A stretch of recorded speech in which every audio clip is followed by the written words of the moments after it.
ఇక్కడ ఆకలి ఉండదు, దాహం ఉండదు, దుఃఖం ఉండదు, ఏ వేదన ఉండదు. నిత్యము దేవునితో సహవాసం, నిత్యము గొప్ప ఆనందం. ఇదే పరలోకం.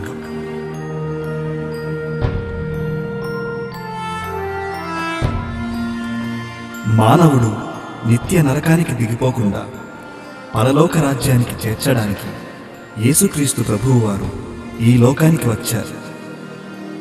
ఆ యేసయ్యను నమ్మిన వారికి పరలోకం, ఆ యేసయ్యను నమ్మని వారికి నిత్య నరకం. మానవుడు పరలోక రాజ్యమును సంపాదించుటకు ఆయన ఎన్నో బోధలు చేశారు. ఆయన చేసిన బోధల సారమే ఈ మెస్సియా సందేశం.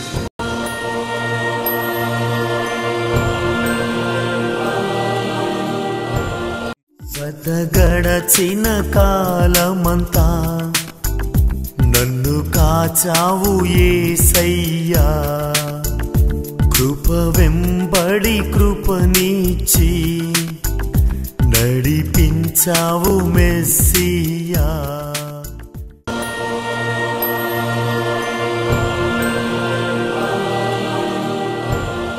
దేవుని యొక్క వాక్యాన్ని చదువుకుందాం.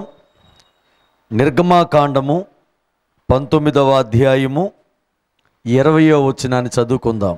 యెహోవా సీనాయి పర్వతం మీదికి, అనగా ఆ పర్వత శిఖరం మీదికి దిగి వచ్చెను. యెహోవా పర్వత శిఖరం మీదికి రమ్మని మోషేను పిలువగా మోషే ఎక్కిపోయెను. చదువుకున్నటువంటి ఈ వచనంలో మోషే అనేటటువంటి భక్తుణ్ణి మనం చూస్తున్నాం. ప్రతి వ్యక్తి జీవితంలో కూడా టర్నింగ్ పాయింట్ అనేది ఉంటుంది, మంచి కొరకు కానీ చెడు కొరకు కానీ.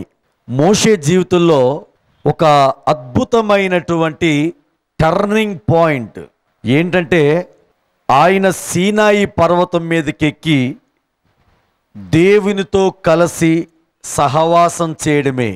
ఆ టర్నింగ్ పాయింట్ ఆయన జీవితంలో అనేకమైనటువంటి ఆధిక్యతలను ఆయన జీవితంలో అనుగ్రహించింది.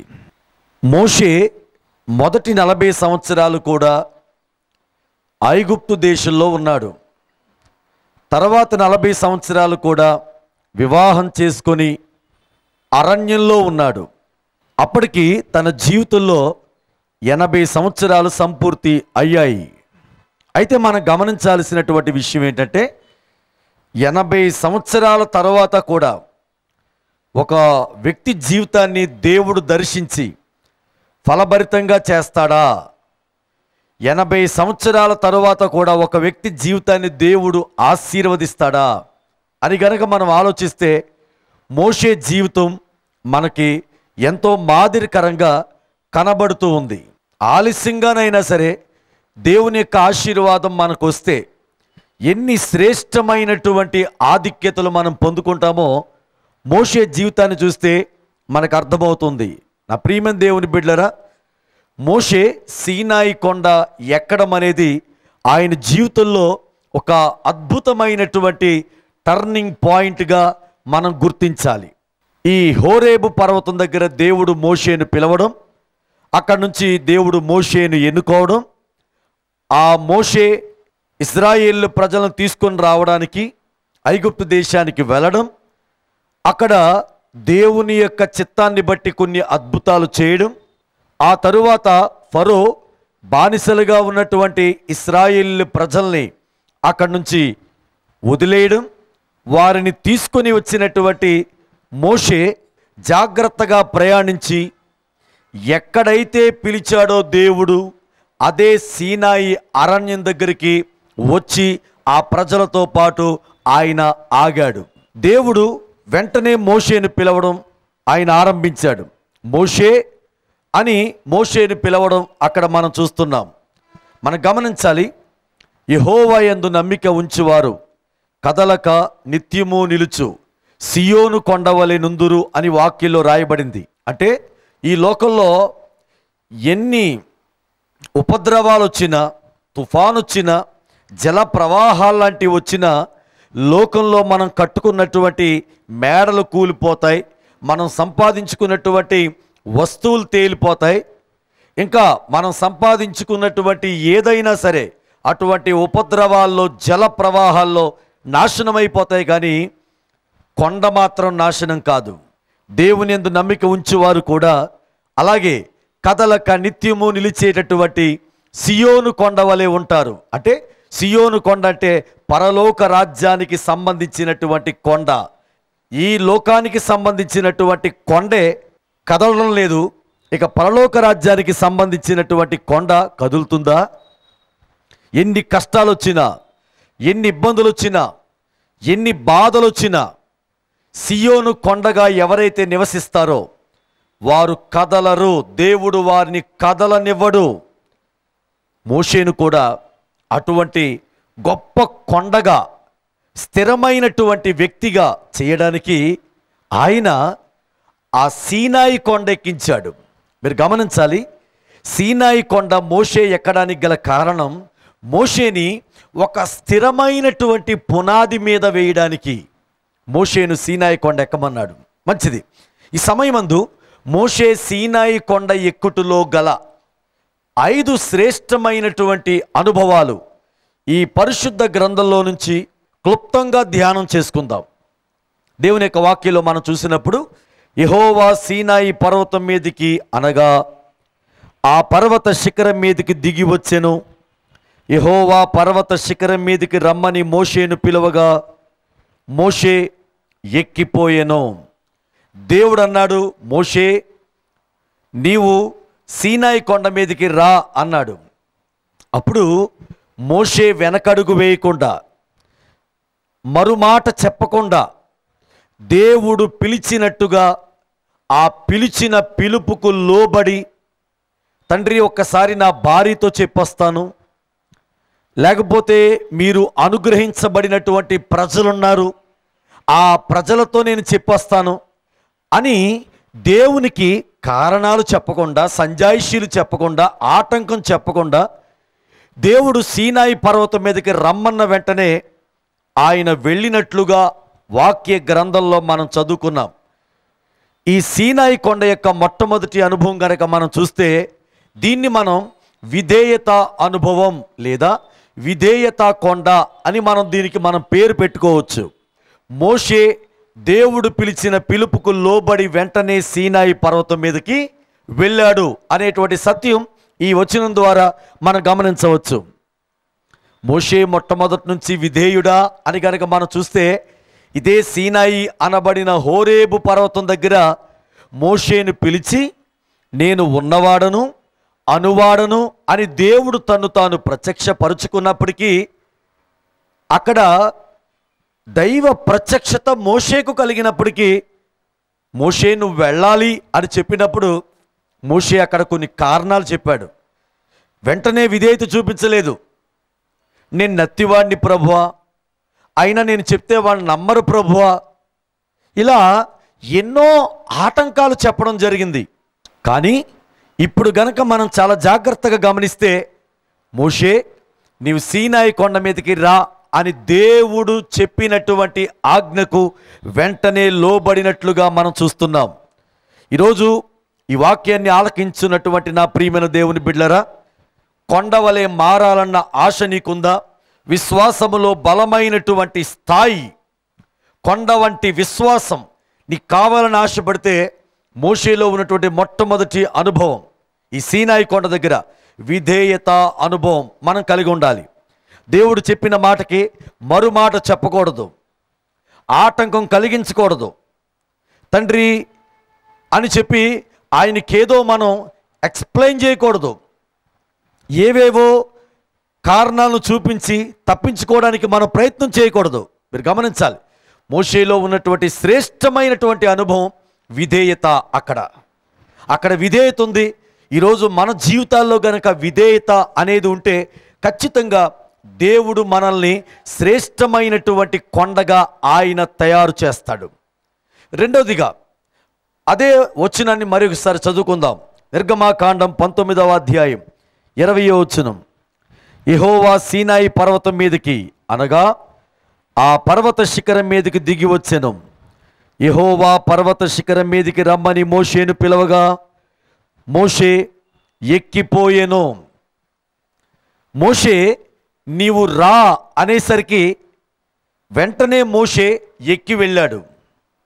ఆ తరువాత దేవుడు ఆ కొండ మీద 10 ఆజ్ఞలు ఇచ్చి కొన్ని కట్టడలు న్యాయ విధులు చెప్పిన తరువాత మళ్ళా దేవుడు చెప్పాడు, మోషే ఈ సీనాయి కొండని ప్రజలందరూ కూడా ముట్టుకోవడానికి ప్రయత్నం చేస్తున్నారు, కాబట్టి ఒకసారి నువ్వు క్రిందకెళ్ళి ప్రజలెవరూ కూడా ఈ కొండను ముట్టుకోవద్దని చెప్పు అని మళ్ళా కిందకు పంపించారు. మళ్ళా మోషే కిందకు వచ్చాడు. కిందకొచ్చి ప్రజలందరికీ ఆజ్ఞాపించాడు. మరలా అక్కడి నుంచి మళ్ళా దేవుడు పిలిచాడు, మోషే నువ్వు సీనాయి కొండ మీదకి రా అని. మళ్ళా మోషే సీనాయి కొండ ఎక్కాడు. 40 రోజులు అక్కడ ఉపవాసం ఉన్నాడు. మళ్ళా దిగాడు. ఆ తరువాత కొన్ని సంఘటనలను బట్టి ఆ 2 రాతి పలకల్ని కూడా పగలగొట్టాడు. మళ్ళా దేవుని దగ్గర విజ్ఞాపన చేసినప్పుడు మళ్ళా నువ్వు సీనాయి కొండ ఎక్కిరా అన్నప్పుడు నిర్గమాకాండం 34వ అధ్యాయంలో మళ్ళా మోషే సీనాయి కొండ ఎక్కి సీనాయి కొండ దిగాడు. మీరు గమనించాలి, ఎన్నిసార్లు ఎక్కి ఎన్నిసార్లు దిగుతున్నాడో మీరు గమనించాలి. ఈరోజు కూడా ఇజ్రాయేల్ దేశం వెళ్ళిన చాలామంది ఆ సీనాయి కొండ ఎక్కడం చాలా ప్రయాసతో కూడినటువంటి సంగతి అని చెప్తూ ఉంటారు. అంటే మోషే దేవుడు చెప్పినప్పుడు ఎక్కమంటే ఎక్కాడు, దిగమంటే దిగాడు, మళ్ళా ఎక్కమంటే ఎక్కాడు, మళ్ళా దిగమంటే దిగాడు. ఎక్కడం అనేది ప్రయాసకు సంబంధించినటువంటి విషయం. అంటే ఎప్పుడైనా సరే ఒక వ్యక్తి సమతలంగా ఉన్నటువంటి రోడ్డు మీద మైదానంలో నడుచుకుంటూ వెళ్ళేటప్పుడు అంత ప్రయాస అనిపించదు. కానీ ఒక వ్యక్తి ఎత్తుగా ఉండేటటువంటి కొండ మీదకి ఎక్కేటప్పుడు మాత్రం ఆ భారం వెన్నుపూస మీద పడ్డానికి అవకాశం ఉంటుంది. అప్పుడు కొంచెం బలహీనంగా నీరసంగా అవడానికి అవకాశం ఉంటుంది. మరి మీరు గమనిస్తే మోషే సీనాయి కొండ ఎక్కాడు, సీనాయి కొండ దిగాడు, మళ్ళా దేవుడు పిలిస్తే మళ్ళా ఎక్కాడు, మళ్ళా దిగాడు. ఆ తరువాత కొన్ని దినాల తర్వాత నిర్గమాకాండం 34వ అధ్యాయంలో మళ్ళా సీనాయి కొండ ఎక్కాడు, మళ్ళా సీనాయి కొండ దిగాడు. అంటే దేవుడు చెప్పిన మాటకి లోబడినటువంటి ఈ మోషే దేవుని మాటకి ప్రయాసపడ్డాడు. అది 2వ అనుభవం. ఇది ప్రయాస అనుభవం లేదా ప్రయాస కొండ అనవచ్చు. నా ప్రియమైన దేవుని బిడ్డలారా, విధేయత ఉన్నటువంటి ప్రతి ఒక్కరిలో తరువాత కలిగేటటువంటి శ్రేష్టమైనటువంటి అనుభవం ఏంటంటే దేవుని కొరకు ప్రయాసపడతారు. మోషే దేవుని కొరకు ప్రయాసపడ్డాడు. ఆ ఆఖరి 40 సంవత్సరాల్లో అప్పటిదాకా లోకము, తన జీవితము, తన కుటుంబ జీవితము 80 సంవత్సరాల దాకా అదే జీవితం. కానీ 80 సంవత్సరాల తర్వాత దేవుడు ఆయన్ని పిలుచుకున్న తర్వాత దేవుని కొరకు ఎంతగానో ప్రయాసపడ్డాడు. దానికి అద్భుతమైన సాదృశ్యం సీనాయి కొండ ఎక్కడం దిగడం, ఎక్కడం దిగడం. ఆ ఎక్కడంలో ఆ దిగడంలో ఆయన ప్రయాసపడుతున్నాడు అనేటటువంటి సత్యాన్ని మనం గమనించాలి. మనం కూడా ఈరోజు కొండవలే బలమైనటువంటి విశ్వాసం మనం కలిగి ఉండాలని చెప్పి ఆశపడితే మనలో దేవుని కొరకు ప్రయాస అనేటటువంటి అనుభవం ఉండాలి. నా ప్రియమైన దేవుని బిడ్డలారా, ఈరోజు లోకములో ఎన్నో వాటి కొరకు మనం ప్రయాస పడుతున్నాం. అయితే వాక్యం సెలవిస్తుంది, ఆకాశము క్రింద భూమి పైన నరులు పడుచుండు ప్రయాస అంతటి వలన వారికి కలుగు లాభమేమి అని ప్రసంగి గ్రంథంలో రాయబడింది. అవునా? ఈరోజు మన లోకంలో సంచరిస్తున్నాం, వెళుతున్నాం, వస్తున్నాం, తిరుగుతున్నాం, చదువుకుంటున్నాం, ఉద్యోగం చేస్తున్నాం, సంపాదిస్తున్నాం. మన కుటుంబాన్ని పోషించుకోవడానికి విపరీతమైనటువంటి ప్రయాస. ఉదయం లేచింది మొదలుకొని రాత్రి పడుకునేటంత వరకు కూడా ప్రయాస ప్రయాస ప్రయాస. పేరు సంపాదించుకోవడం కోసం, బంగారం సంపాదించుకోవడం కోసం, ఈ లోకంలో ఉన్నతమైనటువంటి వ్యక్తిని అవ్వడం కోసం. అది ఈరోజు లోకంలో మనుషులు పడుతున్నటువంటి ప్రయాస దేనికోసం అంటే ఎప్పుడు చూసినా సరే లోకం కోసం, శరీరం కోసం, కుటుంబం కోసం. కానీ ఈరోజు దేవుడు చూస్తున్నాడు, దేవుని కొరకు ప్రయాసపడే వాళ్ళు ఆయనకు కావాలి. ఎవరైనా సరే కొండలాంటి విశ్వాసం కావాలంటే వారు దేవుని కొరకు ప్రయాస పడిన వారు అవ్వాల్సిందే ఖచ్చితంగా. ఈరోజు విశ్వాసుల జీవితాల్లో దేవుని కొరకు ప్రయాసపడడం చాలా తగ్గిపోయింది నా ప్రియమైన దేవుని బిడ్డరా. దేవుని మందిరానికి రావడం వెళ్ళిపోవడం తప్ప ఈరోజు చాలామంది విశ్వాసుల జీవితంలో దేవుని కార్యాల కొరకు ప్రయాసపడడం, దేవుని మందిరం కొరకు ప్రయాసపడడం, సువార్త కొరకు ప్రయాసపడడం, కష్టించడం అనేది ఈరోజు చాలా తగ్గిపోయింది విశ్వాసుల జీవితాల్లో. ఈరోజు ఒక్క ప్రశ్న నేను అడుగుతున్నాను, నీ జీవితంలో దేవుని కొరకు నువ్వు ప్రయాసపడుతున్నావా? మోషే ప్రయాస పడ్డాడు కాబట్టే కొండలాంటి బలమైనటువంటి విశ్వాసిగా, ఒక శ్రేష్టమైనటువంటి యోగ్యునిగా నిలవబడ్డాడు. ఈరోజు మన జీవితాల్లో కూడా అటువంటి ప్రయాస కావాలని ప్రభు పేరట నేను మనవి చేస్తున్నాను. మూడో విషయాన్ని మనం ధ్యానం చేసుకుందాం. నిర్గమాకాండము 33వ అధ్యాయము 11వ వచనం. మనుష్యుడు తన స్నేహితునితో మాట్లాడినట్లు యెహోవా మోషేతో ముఖాముఖిగా మాట్లాడుచుండెను.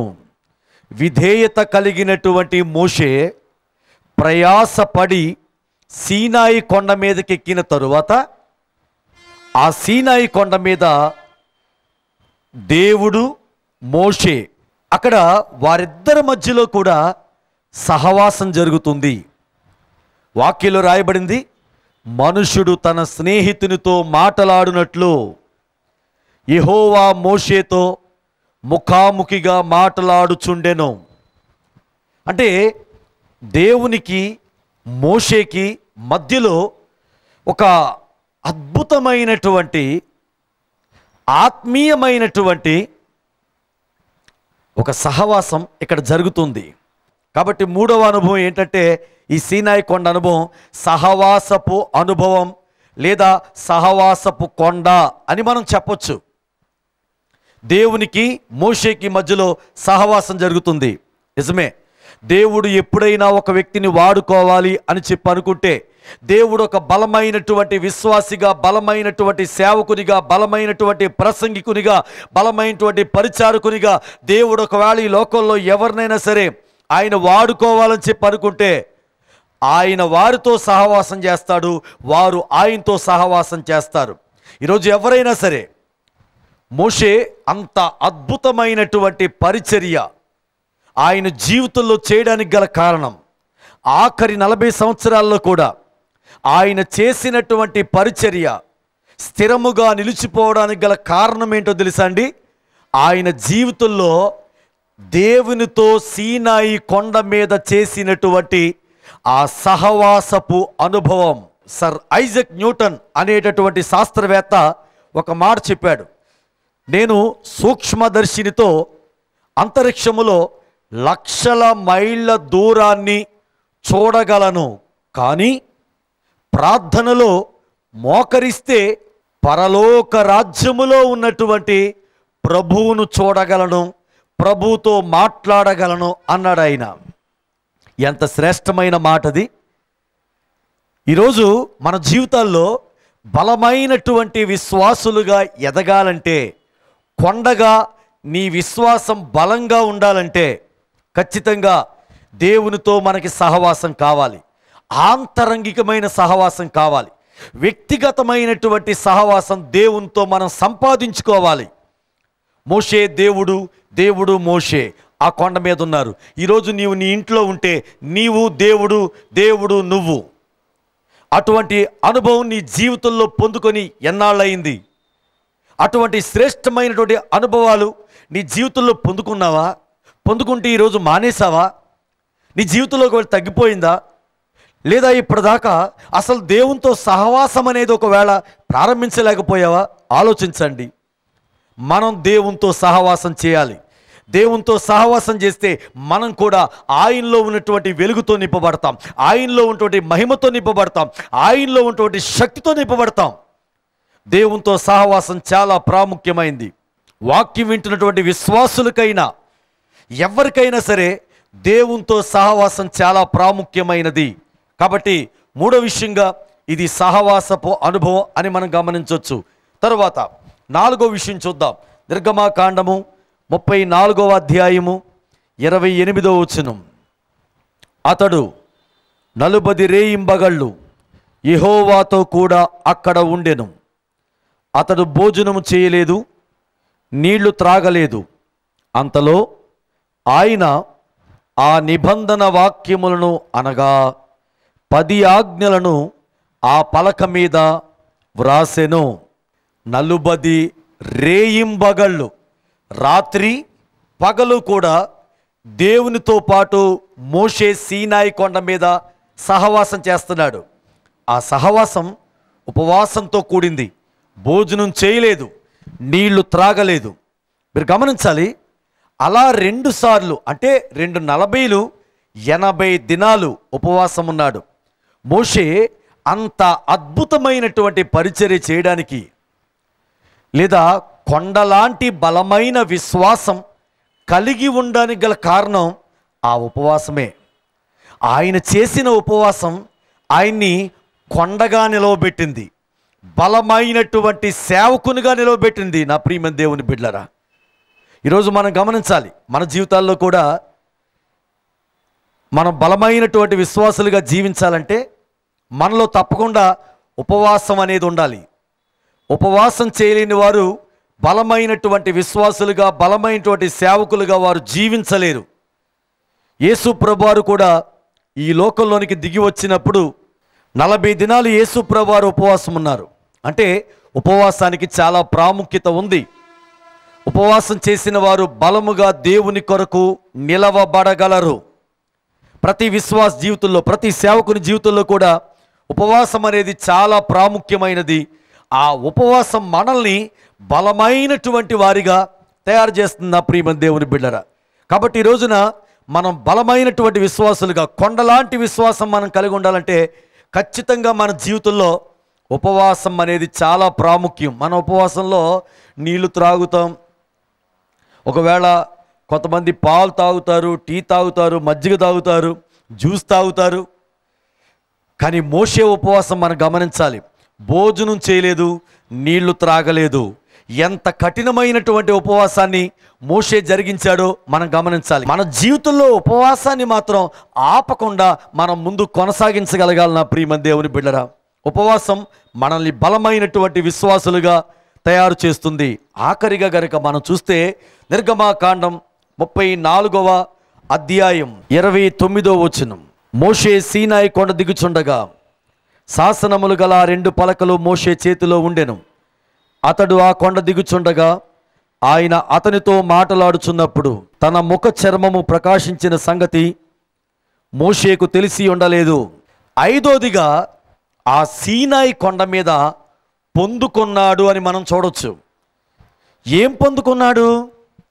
10 ఆజ్ఞల రాతి పలకలు, ఇంకా శాసనములు, కట్టడలు, న్యాయ విధులు, ఇవన్నీ మాత్రమే కాకుండా మోషే సీనాయి కొండ దిగుచుండగా మోషే ముఖ చర్మము ప్రకాశించింది అని వాక్యలో రాయబడింది.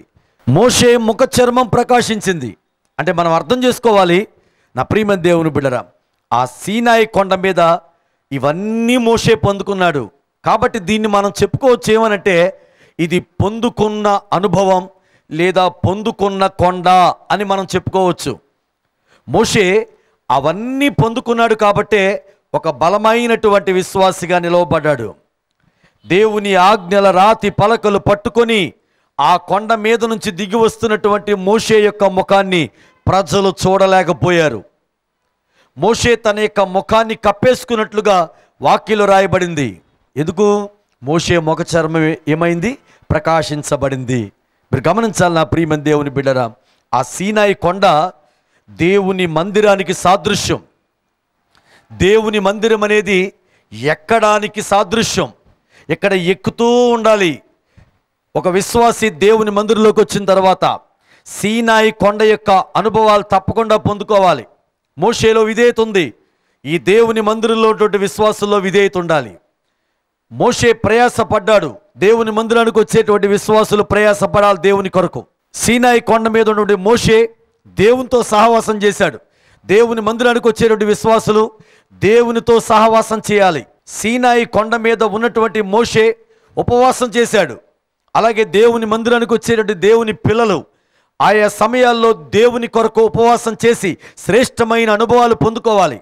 అలాగే సీనాయి కొండ మీద ఉన్నటువంటి మోషే అనేకమైన ఆత్మ సంబంధమైన వాటిని పొందుకోవడం మాత్రమే కాకుండా తన యొక్క ముఖ చర్మము వెలుగుతో నింపబడింది, ఆయన పొందుకున్నాడు. అలాగే దేవుని మందిరానికి వచ్చిన వారు కూడా దేవుని దగ్గర నుంచి అనేకమైనటువంటి ఆత్మ సంబంధమైనటువంటి అనుభవాలు పొందుకునేటటువంటి మందిరముగా, పొందుకునేటువంటి స్థలంగా దేవుని మందిరం ఉండాలి. మీరు గమనించాలి, మోషే ఆ సీనాయి కొండ ఎక్కడంలో ఈ 5 అనుభవాలు ఆయన్ని ఒక ప్రవక్తగా మార్చాయి, నాయకునిగా మార్చాయి, నా ఇల్లంతటిలో నమ్మకమైన వాడు అని దేవుడు చెప్పగలిగేటంతగా మార్చాయి. భూమి మీద ఉన్న వారందరిలో మిక్కిలి సాత్వికుడు అని దేవుని చేత సాక్ష్యము చెప్పగలిగేటంత ఉన్నతమైనటువంటి వ్యక్తిగా ఈ అనుభవాలు మోషేని మార్చేశాయి. నా ప్రియమైన దేవుని బిడ్డరా, ఎంతగా మోషే ఒక బలమైనటువంటి కొండగా తయారయ్యాడు. నా ప్రియమైన దేవుని బిడ్డరా, ఈరోజు ఈ అనుభవాలు గనక మన జీవితాల్లో కూడా ఉంటే తప్పకుండా అటువంటి కొండలాంటి బలమైన స్థిరమైనటువంటి ఆత్మీయ స్థాయిలు మనం పొందుకుంటాం. అటువంటి ఆత్మీయమైనటువంటి అనుభవాలు మనం పొందుకొని ఆ కొండలాంటి శ్రేష్టమైనటువంటి ఉన్నతమైన ఆత్మీయ స్థాయిలోనికి మనమందరము నడిపించబడుదుముగాక. ఆమేన్.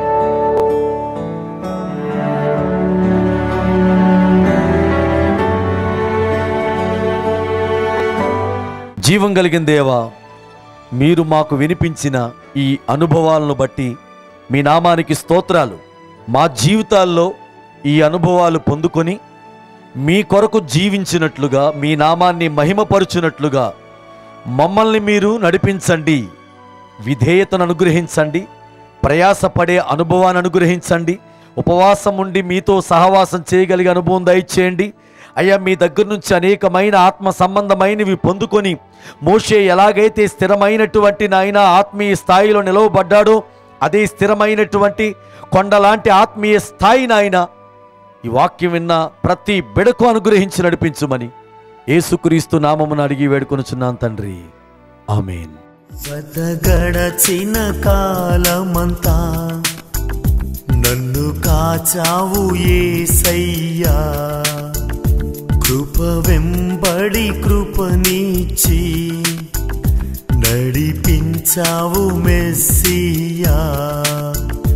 నా యేసయ్య స్తోత్రములు, నా మెస్సియ వందనములు, నా యేసయ్య స్తోత్రములు, నా మెస్సియ వందనములు.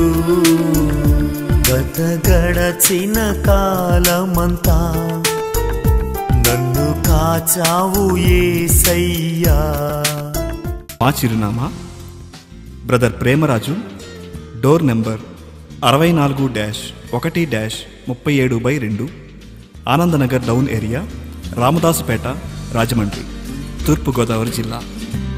మా సెల్ నెంబర్లు 8099991168 మరియు 8099991169. సర్వశక్తుడైన దేవుడు మిమ్ములను ఆశీర్వదించి నడిపించునుగాక. ఆమేన్.